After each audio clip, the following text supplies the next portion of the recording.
Okay everyone, we are back. I hope you all had a happy holiday and good celebrations with friends and families, and are well rested now so we can get back into some Unity tutorials.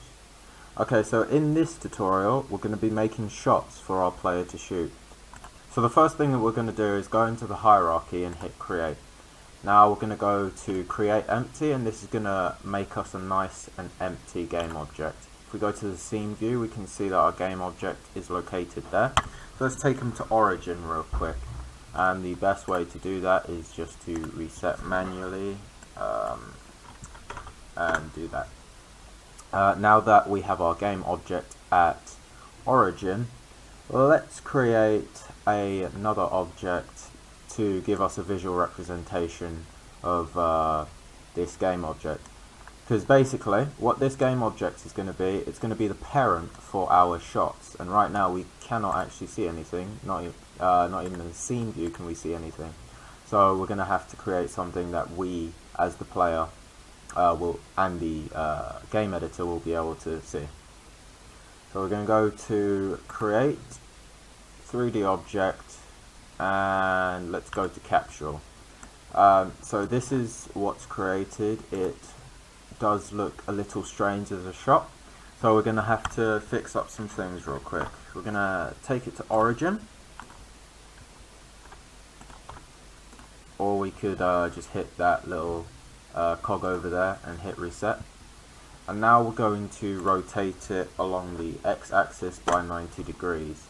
Now our shot's pretty hench. I mean, it's a little overpowered for our player to be able to, shoot something this big at the enemy. So let's scale that down a little bit. I was messing around with some scales earlier, so how about we try 0.2 along the x-axis and 0.2 along the y-axis. Now that makes our shot kind of small, so let's up that on the y-axis so it's half, and on the z-axis let's take that to 0.2 so our object is nice and rounded. And if we take a look at that in the scene view, we see that our object is looking pretty good. I think I'm going to shorten the length of this, so take it down to about 0.3, because we're going to have a high volume of these things coming out. Now what we want to do is quickly rename some things just for organization's sake. So if you remember, just 2 slow double clicks, or just click on it once and then start typing. And now we're going to call this shots and shots. Alright, now we're going to do the same with our little capsule here, and we're going to call it bullet. Yeah, we'll just call it bullet. Now we're going to take this bullet object and we're going to drag it over the shots object. Now what we've done here is we've made shots apparent for bullet, like we did with the lighting.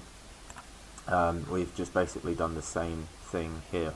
Now our bullet is looking a little bland, so let's remedy that by adding a new material.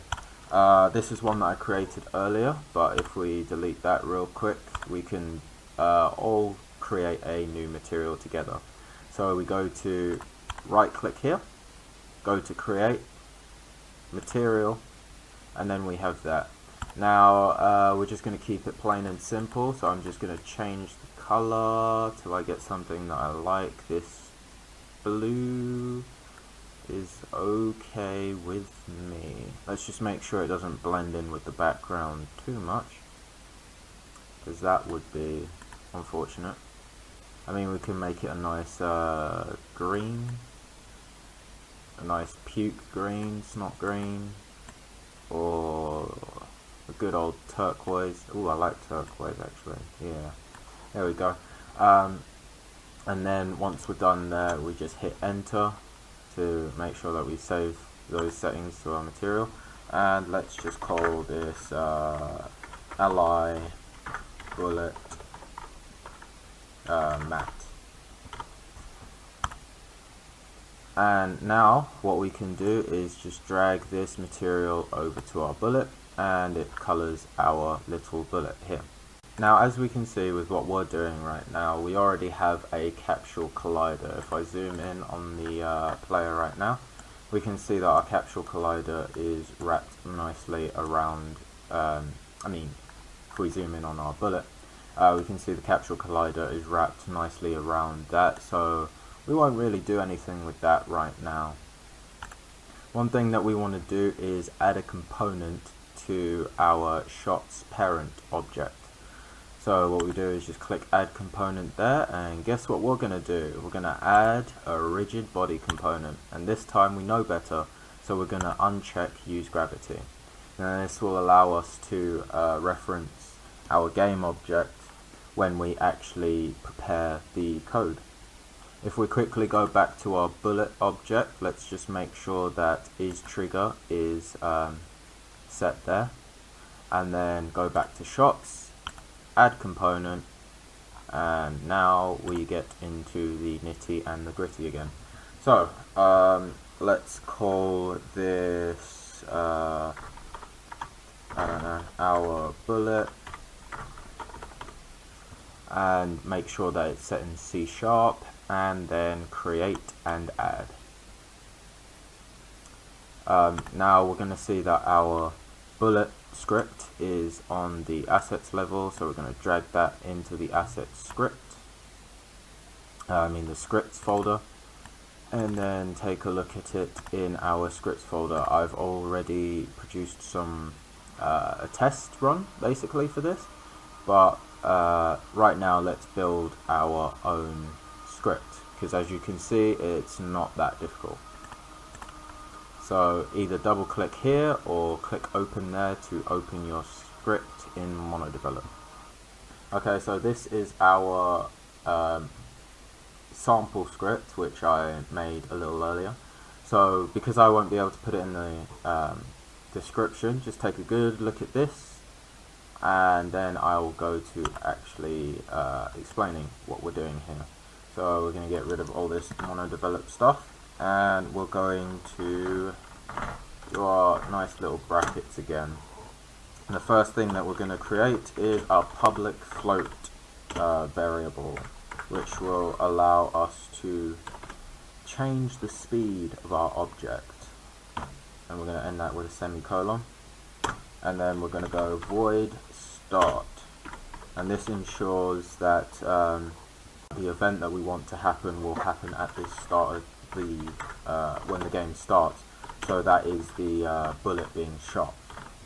And then the next line that we're going to put in, we're going to add more brackets, and we're going to type get component. Messing up, okay. Get component, rigid body. If you're wondering how I'm doing that so fast, I'm just hitting enter when I see a function that I'm going to use on the drop down. Got velocity, yeah, equals transform dot forward.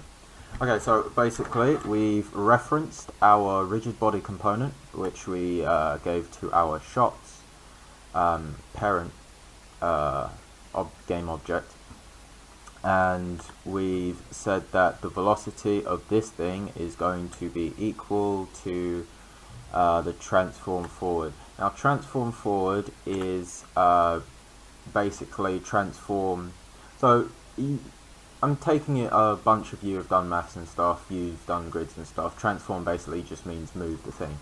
So transform forward is basically just a function where the object that we're referencing will be moved forward, which is along the z-axis, which is this away. So let's go back to MonoDevelop and finish off that line. So we don't want this to go at like snail's pace. We want this to go as fast as we want it to go. So we're going to put it's going to be multiplied by the speed, and the speed will be able to actually change within the game. Now my code is looking pretty good at this point, so we're going to hit save and return to Unity. Okay, so we're here in the editor in the Hollywood Hills, and we're just going to press play. real quick to see how our bullet is going. That's what I thought. What haven't we done yet? We haven't changed the speed value for our bullet. So what's the speed of our player? Because we don't want our player to move at the same speed as its bullets, because that's kind of weird. So if we remember correctly, the speed of our player is around about 10. So what we're going to do is we're going to make the speed of the shots 20. I'm going to leave it at that. Now let's press play.